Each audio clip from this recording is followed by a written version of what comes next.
guys, welcome to GJverse. This is me GJ. ഇന്ന് ഞാൻ കണ്ട പടം ഫാന്റാസ്റ്റിക് ഫോർ ഫസ്റ്റ് സ്റ്റെപ്സ് ആണ്. മാറ്റ് ഷാക്മാന്റെ ഡയറക്ഷനിലാണ് ഈ സിനിമ വന്നിരിക്കുന്നത്. സോ നമുക്ക് അതിന്റെ വിശേഷങ്ങളിലേക്ക് പോകാം. ഈ സിനിമ ഇന്ന് 7:30 മണിക്ക് രാവിലെ 7:30 മണിക്ക് വനിത തിയേറ്ററിൽ കാണാനായിട്ട് അവസരം ഉണ്ടാക്കി തന്നത് ശരിക്കും പറഞ്ഞാൽ കേരള പോപ്കോൺ എന്ന് പറഞ്ഞ ഗ്രൂപ്പും മാർവൽ ഫാൻ സിറ്റിയും കൂടെ ചേർന്ന് നടത്തിയിട്ടുള്ള ആ ഒരു ഫാൻ ഷോ കാരണമാണ് നമുക്ക് അത്രയും നേരത്തെ കാണാൻ പറ്റിയത്. ആ ഒരു ഫുള്ളി പാക്ഡ് ആയിട്ടുള്ള തിയേറ്ററിൽ കയ്യടികളോടുകൂടി ഈ സിനിമ കണ്ടപ്പോഴത്തേക്കും എക്സ്ട്രാ ഇമ്പാക്റ്റ് ആയിരുന്നു. So first of all thank you to both those groups. പിന്നെ അവർ കുറച്ച് ഗുഡീസ് ഒക്കെ തന്നിട്ടുണ്ടായിരുന്നു, ഒരു ചെറിയൊരു പോസ്റ്റർ പോലത്തെ സാധനവും പിന്നെ ഒരു സ്റ്റിക്കറും ഒക്കെ തന്നിട്ടുണ്ട്. പിന്നെ അവരവിടെ ലക്കി ഡ്രോ ഒക്കെ നടത്തുന്നുണ്ട്. സോ അതിലെ വിന്നറിനെയൊക്കെ പ്രഖ്യാപിച്ചിട്ട് അവർക്കും ഗുഡീസ് കൊടുക്കുന്ന പരിപാടിയൊക്കെ ഉണ്ട്. സോ അതെന്തായാലും നല്ലൊരു ഇനിഷ്യേറ്റീവ് ആണ്. സോ ഇനി കൂടുതൽ സമയം വേസ്റ്റ് ചെയ്യുന്നില്ല, നമുക്ക് നേരെ സിനിമയിലേക്ക് പോകാം. ഞാൻ നേരത്തെ പറഞ്ഞല്ലോ, മാറ്റ് ഷാക്മാന്റെ ഡയറക്ഷനിൽ വന്നിട്ടുള്ളതാണ് നമ്മുടെ ഈ ഒരു ഫാന്റാസ്റ്റിക് ഫോർ എന്ന് പറഞ്ഞ സിനിമ.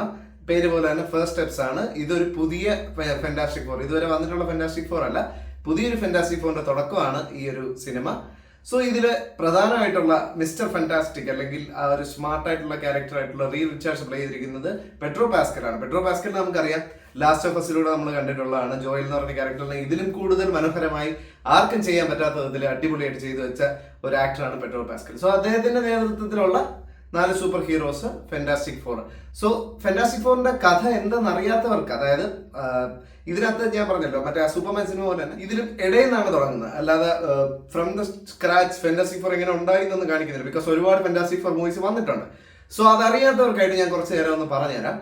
പണ്ട് 4 പേര് ചേർന്ന് ഒരു സ്പേസ് എക്സ്പെഡീഷന്റെ ഭാഗമായിട്ട് സ്പേസിലേക്ക് പോവുകയും അതില് ഒരു പർട്ടിക്കുലർ ആക്സിഡന്റ് സംഭവിക്കും, സ്പേസിൽ വെച്ചൊരു ആക്സിഡന്റ് സംഭവിക്കുക. അവർ തിരിച്ചു വന്നപ്പോൾ അവരുടെ എല്ലാവരുടെയും DNA ഫുള്ള് ബോഡി മ്യൂട്ടേറ്റ് ആയിപ്പോയപ്പോൾ എന്ത് പറ്റിയെന്ന് വെച്ച് കഴിഞ്ഞാൽ ഓരോരുത്തർക്കും ഓരോ പവർ കിട്ടി.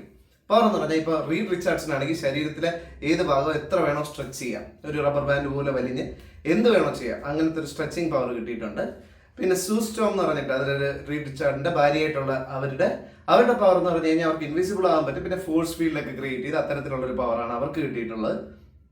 പിന്നെ ജോണി, അതായത് ഈ സൂസ്റ്റോമിന്റെ ഹനിയൻ സഹോദരനായിട്ടുള്ള ജോണി, അവന് കിട്ടിയിരിക്കുന്നത് ഫയർ ആവാനുള്ള കത്താനുള്ള പവറാണ്. പിന്നെ ബെൻ എന്ന് പറഞ്ഞ ക്യാരക്ടർ ഉണ്ട്, നമ്മുടെ റീഡിന്റെ ബെസ്റ്റ് ഫ്രണ്ട്. ഇവര് 4 പേരാണ് പോയത്. അല്ല, ബെൻ എന്ന് പറഞ്ഞ ക്യാരക്ടർ മാത്രം ദ തിങ് എന്നാണ് പറയുന്നത്. അതായത് ഒരു കല്ലൊക്കെ കൂടെ ചേർന്നൊരു എന്താ പറയാ, സ്പേസിലുള്ള കല്ലുകളൊക്കെ കൂടെ ചേർന്ന പോലെ ഫുൾ ഒരു കല്ലുള്ള ഒരു മനുഷ്യൻ. ഹൾക്കിന്റെയൊക്കെ നമ്മുടെ മലയാളത്തിലെ അതിശയന്റെയൊക്കെ ഒരു കല്ല് വെർഷൻ, അതാണ് നമ്മുടെ ബെൻ എന്ന് പറയുന്നത്. സോ ഇത്രയാണ് ഫാന്റാസ്റ്റിക് ഫോർ എന്ന് പറഞ്ഞ 4 ക്യാരക്ടേഴ്സ്. ഇവര് ഒരുപാട് ആൾക്കാരെ, വേൾഡിലുള്ള ഒരുപാട് ആൾക്കാരെ പല രീതിയിൽ ഹെൽപ്പ് ചെയ്ത് അങ്ങനെ പോവുകയാണ്. സോ അവർക്ക് നമ്മുടെ സൂസ്റ്റോമ് പ്രഗ്നന്റ് ആവുകയും അപ്പോൾ ആ ഒരു സമയമാകുമ്പോഴത്തേക്കും ഗലാക്ടക്സ് എന്ന് പറഞ്ഞൊരു ക്യാരക്ടറിനെ ഇൻട്രൊഡ്യൂസ് ചെയ്യുന്നുണ്ട് ഇതിൽ. മാർവൽ കോമിക്സ് ഫോളോ ചെയ്യുന്നവർക്ക് അറിയാം, അതൊരു പ്ലാനറ്റ് ഈറ്റർ എന്നാണ് അതിനെ പറയുന്നത്. സ്പേസിലുണ്ടെന്ന് പറയപ്പെടുന്ന ഒരു ക്യാരക്ടറാണ്. അതിങ്ങനെ പ്ലാനറ്റുകളെ കഴിച്ച് ഡിസ്ട്രോയ് ചെയ്താണ് പോകുന്നത്. സോ ആ ക്യാരക്ടറിന്റെ ഈ നമ്മുടെ ഫാന്റാസ്റ്റിക് ഫോറിന്റെ ആ കുഞ്ഞിന്, അതായത് റീഡ് റിച്ചാർഡ്സിന്റെയും സൂവിന്റെയും കുഞ്ഞിനെ വേണം എന്ന് പറയുന്നു, അല്ലെങ്കിൽ ലോകം വേണം എന്ന് പറയുന്നു. ഒന്നുകിൽ ലോകം നശിപ്പിക്കുക അല്ലെങ്കിൽ കുഞ്ഞിനെ വേണം. സോ ഒരു അച്ഛൻ, അമ്മ അല്ലെങ്കിൽ ഒരു ഫാമിലി അവരുടെ കുഞ്ഞിനെ ലോകത്തെക്കാൾ കൂടുതൽ ഇമ്പോർട്ടൻസ് കൊടുക്കുമോ, അതോ ഇനി കുഞ്ഞിനെ സാക്രിഫൈസ് ചെയ്യുമോ, എന്താണ് നടക്കുക എന്നുള്ളതൊക്കെയാണ് നമ്മുടെ ഈ ഒരു സിനിമയിൽ പറയുന്നത്. കിടിലൻ പടമാണ്. എനിക്ക് 100% സാറ്റിസ്ഫാക്ഷൻ തന്നൊരു സിനിമയാണ്. ഇടയ്ക്ക് 2-3 സ്ഥലത്ത് കുറച്ച് ലാഗ് ഉണ്ട്, ഇല്ലെന്ന് ഞാൻ പറയുന്നില്ല. സെക്കൻഡ് ഹാഫ് തുടങ്ങി കുറച്ച് നേരം കഴിയുമ്പോഴത്തേക്കും കുറച്ച് ഡ്രാമ, അതായത് ആ ഒരു ഇമോഷൻ കാണിക്കാൻ വേണ്ടിയാണ് കുറച്ച് ഡ്രാമ കൊണ്ടുവന്നിട്ടുണ്ട്. അതൊഴിച്ച് നിർത്തി കഴിഞ്ഞാൽ മുഴുവൻ സിനിമയും എൻഗേജിങ് ആയിട്ട് ഹ്യൂമറും പിന്നെ അല്ലാതെ കുറച്ച് സയൻസും അങ്ങനത്തെ കാര്യങ്ങളും പിന്നെ കിടുക്കാച്ച് ആക്ഷൻ സീൻസും എല്ലാം കൂടെ കലക്കി സൂപ്പറായിട്ട് എന്താ പറയുക, നമുക്ക് എല്ലാം കൂടെ മിക്സ് ചെയ്ത് വന്നിട്ട് കിടിലമായിട്ടുള്ള ഒരു സിനിമയായിട്ട് ഔട്ട്പുട്ട് ചെയ്ത് വന്നിട്ടുണ്ട്. പിന്നെ സിനിമയുടെ ഒബ്വിയസ്ലി അറിയാവുന്ന ചില കാര്യങ്ങളൊക്കെ ഉണ്ടല്ലോ, ചില പോസ്റ്റ് ക്രെഡിറ്റ് സീൻസോ കാര്യങ്ങളോ. അപ്പോൾ അതൊക്കെ നിങ്ങൾ തിയേറ്ററിൽ പോയി എക്സ്പീരിയൻസ് ചെയ്യാനായിട്ട് ഉറപ്പായിട്ടും അത് എക്സ്പീരിയൻസ് ചെയ്യാനായിട്ടുണ്ട്. ഞാനിപ്പോൾ കണ്ടത് വളരെ നിറഞ്ഞിരിക്കുന്ന ഒരു തിയേറ്ററിലാണ്. അത്രയും നിറഞ്ഞൊരു തിയേറ്ററിൽ ഇരുന്നാണ് നിങ്ങൾ എക്സ്പീരിയൻസ് ചെയ്തെങ്കിൽ ഉറപ്പായിട്ട് നിങ്ങൾക്ക് ഭയങ്കരമായിട്ട് രോമാഞ്ചം വരികയും ഭയങ്കര ഇമോഷണൽ സീൻ കണ്ട് കണ്ണ് നിറയുകയും അങ്ങനെ ഭയങ്കരമായിട്ട് സിനിമയിൽ ഇൻവോൾവ് ചെയ്യാൻ പറ്റും. ഭയങ്കര ഒരു ആഘോഷ ഒരു മൂഡിലായിരുന്നു ആ സിനിമ കാണാൻ പറ്റിയത്. സോ ഇത്തരം സിനിമകൾ, അതായത് സൂപ്പർ ഹീറോ മൂവീസ് ശരിക്കും പറഞ്ഞാൽ നടക്കാത്ത കഥയാണ്, ലോകത്തൊരിക്കലും നടക്കില്ല. പക്ഷേ ഇതിന്റെ റൈറ്റർ ആയിട്ടുള്ള ജാക്ക് കിർബിയും നമ്മുടെ സ്റ്റാൻലിയും ചേർന്നിട്ടാണ് മാർവൽ കോമിക്സ് ഒക്കെ എഴുതിയിട്ടുള്ളത്.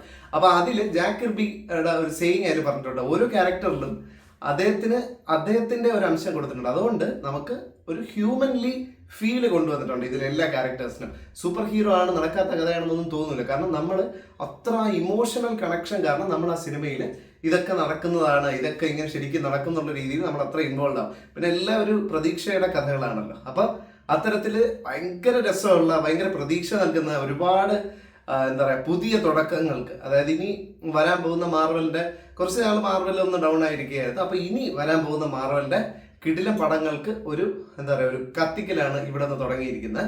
അപ്പോൾ ഈ ഒരു സിനിമ ഉറപ്പായിട്ടും ഈ ഫാന്റാസ്റ്റിക് ഫോർ എന്ന് പറഞ്ഞ ക്യാരക്ടേഴ്സ് ഇനിയും ഒരുപാട് സിനിമകളിൽ അല്ലെങ്കിൽ ഒന്നോ രണ്ടോ സിനിമകളിലൊക്കെ ഇനിയും വരുമായിരിക്കും ഹോപ്പ്ഫുള്ളി. ബിക്കോസ് അവർ അത്രയും നല്ലതായിട്ട് ഇമ്പാക്ട്ഫുൾ ആയിട്ട് അത് ക്രിയേറ്റ് ചെയ്ത് വെച്ചിട്ടുണ്ട്.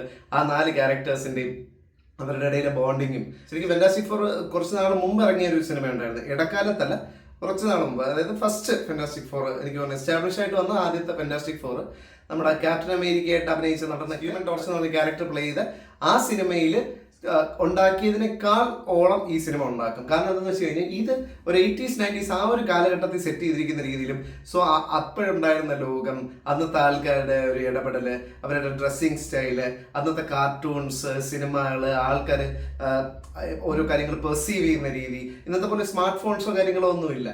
സോ ആ ഒരു കാലഘട്ടം അവർ കൊണ്ടുവന്നിട്ടുണ്ട്. അതും വളരെ മനോഹരമായിരുന്നു.